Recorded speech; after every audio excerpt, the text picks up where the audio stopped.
Salam, salam sejahtera bagi kita semua.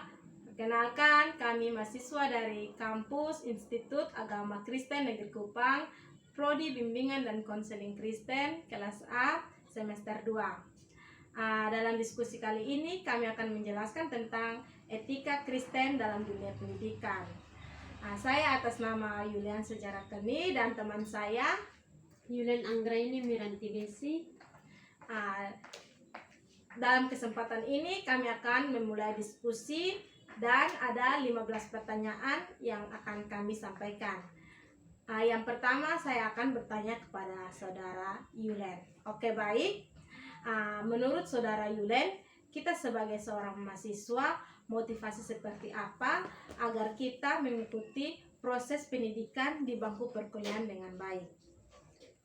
Baik, kita sebagai seorang mahasiswa tentunya kita memiliki motivasi agar mengikuti proses perkuliahan. Yang pertama yaitu agar kita ingin mencapai cita-cita kita. Yang kedua, kita ingin membanggakan orang tua kita. Dan yang ketiga, menyatakan kasih Tuhan dalam dunia pendidikan. Oke, baik saudara Yulen. Yang berikut, dalam proses pendidikan yang kita jalani tidak terlepas dari kepercayaan orang tua. Bagaimana menjaga kepercayaan yang orang tua berikan dalam proses pendidikan? Menjaga kepercayaan yang orang tua sudah berikan yaitu kita mengikuti proses perkuliahan dengan baik, bertanggung jawab dan jujur dalam mengikuti perkuliahan. Oke, baik saudara Yulen. Yang berikut, bagaimana menjadi mahasiswa yang aktif dalam mengerjakan tugas kelompok? Menjadi mahasiswa yang aktif dalam mengerjakan tugas kelompok yaitu pada saat kita mendapatkan tugas, kita atau dengan teman-teman kita berkumpul dengan cara kita memberikan masukan kita masing-masing dan juga terkesan kita tidak pasif dalam mengerjakan tugas kelompok. Oke, baik saudara Yulen.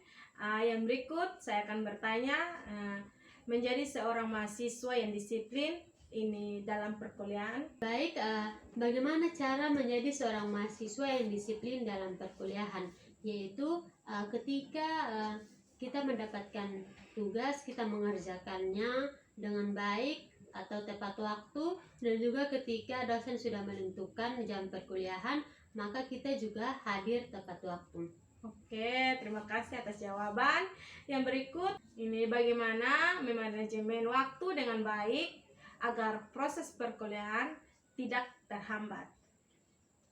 Cara kita memanajemen waktu yaitu ketika kita ada jam kuliah pagi yang kita harus ke kampus secepatnya, maka kita bisa bangun lebih awal dan juga mengerjakan pekerjaan-pekerjaan rumah agar kita pergi kuliah juga tidak ada beban pikiran yang kita pikirkan. Oke, baik saudara Yulen, terima kasih.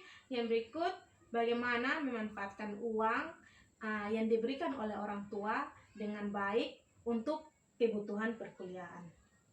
Baik, mungkin kita semua sebagai mahasiswa masih mendapatkan uang dari orang tua. Tapi bagaimana kita memanfaatkan uang yang diberikan oleh orang tua, yaitu ketika kita ingin meminta uang untuk fotokopi, maka kita minta sesuai dengan jumlah yang diperlukan. Jangan kita melebih-lebihkan. Misalkan kita butuh 100.000 tapi kita mintanya 200.000 agar 100.000-nya kita bisa pakai untuk keinginan kita sendiri.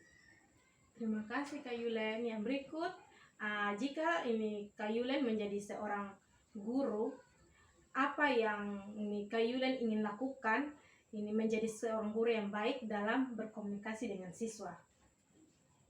Ketika kita sudah menjadi seorang guru, maka komunikasi itu mungkin sangat penting agar kita dengan siswa kita kalau diistilahkan dapat berbicara secara yang nyambung. Ketika pada saat kita berkomunikasi, mungkin kita bisa menggunakan kata-kata yang bisa dipahami oleh siswa-siswa kita, sehingga pada saat perkuliahan siswa-siswa kita dapat mengertinya dengan baik. Oke, yang berikut. Jika saudara Yulen menjadi seorang guru, apa yang saudara Yulen lakukan menjadi seorang guru yang baik dalam hal berpakaian? Ketika kita sudah menjadi seorang guru, maka mungkin kita akan menjadi teladan bagi siswa-siswa kita yang dalam hal berpakaian. Maka ketika kita memberikan pengajaran atau proses belajar mengajar di kelas, kita menggunakan pakaian yang sopan, terus rapi, sehingga siswa-siswa juga menjadi semangat dalam belajar karena melihat kerapian dari guru. Oke, pertanyaan yang saya sudah berikan kiranya cukup. Yang berikut saya berikan kepada Kak Yulen waktu dan kesempatan. Baik, terima kasih. Pada kesempatan kali ini saya akan bertanya kepada Kakak Anse. Yang pertama yaitu bagaimana kita sebagai mahasiswa mengikuti proses perkuliahan online atau daring dengan baik. Oke, kita mengikuti proses perkuliahan daring atau online itu dengan baik. Kita bisa lakukan dengan contohnya ketika guru ini lagi berbicara, kita sebagai mahasiswa harus dengar. Kita mahasiswa tidak boleh tidur atau kita melakukan hal yang lain, karena sudah sebagai kewajiban kita mahasiswa untuk selalu mendengar apa yang diberikan oleh dosen. Baik, terima kasih Kak. Selanjutnya ketika kita bagaimana kita mengikuti proses perkuliahan offline atau secara tatap muka dengan baik? Cara yang kita dapat lakukan ketika kita sudah berada dalam kelas, kita harus mendengar apa yang disampaikan oleh dosen agar kita bisa memahami, karena itu penting untuk kedepannya agar kita bisa menjadi lebih baik dan bekal untuk masa depan kita sendiri. Baik, selanjutnya bagaimana caranya agar kita menjadi jujur dalam mengisi absensi perkuliahan? Kita sebagai mahasiswa kita harus jujur dalam hal sekecil apapun. Ketika teman kita atau teman dekat kita sekalipun, ketika dia tidak datang kuliah dan karena izinnya tidak jelas, kita harus memberikan dia absen alpat. Kita tidak boleh membantunya untuk mengisi absen supaya dia hadir. Begitu, Kak Yulen.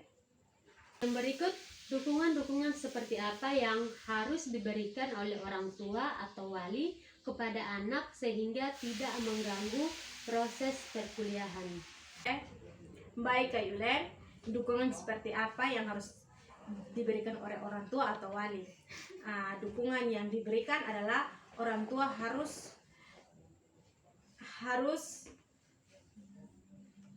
mendukung anak secara penuh dalam perkuliahan. Contohnya ketika anak sedang berkuliah, orang tua tidak boleh menyuruh dia untuk pergi ke sana sini.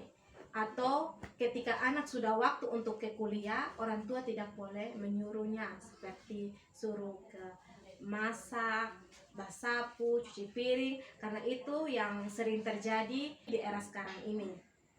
Baik, selanjutnya bagaimana caranya agar kita sebagai mahasiswa memiliki kiat-kiat belajar yang baik? Kiat-kiat belajar yang kita miliki adalah kita sebagai siswa punya waktu belajar yang cukup, dan kita sebagai siswa juga memiliki teman yang bisa memotivasi kita untuk belajar.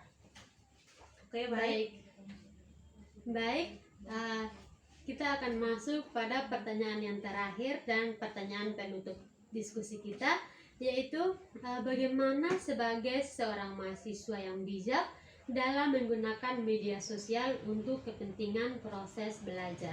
Oke, terima kasih atas pertanyaannya. Bagaimana menggunakan media sosial yang baik? Kita sebagai siswa harus pandai-pandainya ini menggunakan media sosial. Kalau kita tidak pandai menggunakan media sosial, berarti kita akan salah langkah. Maka dari itu, kita sebagai mahasiswa, ketika kita mengejarkan tugas, kita tidak boleh membuka hal yang lain. Itu akan mengganggu konsentrasi kita dalam mengejarkan tugas. Dan kita juga tidak boleh seperti contohnya kita kalau ada kerja tugas kita foto-foto, itu juga akan menjadi penghambat. Sekian yang saya sampaikan. Terima kasih Kak Yulen. Terima kasih untuk jawabannya Kak Anse. Selanjutnya saya akan kembalikan waktu kepada Kakak Anse untuk menutup diskusi kita. Terima kasih atas partisipasinya Saudara Yulen dalam diskusi kami pada saat ini. Mohon maaf jika ada salah kata dalam diskusi kami. Sekian dari kami, saya Yulian Sejarkani dan Saya Yulen Anggraini Miranti Besi. Shalom. Shalom. Tuhan Yesus memberkati.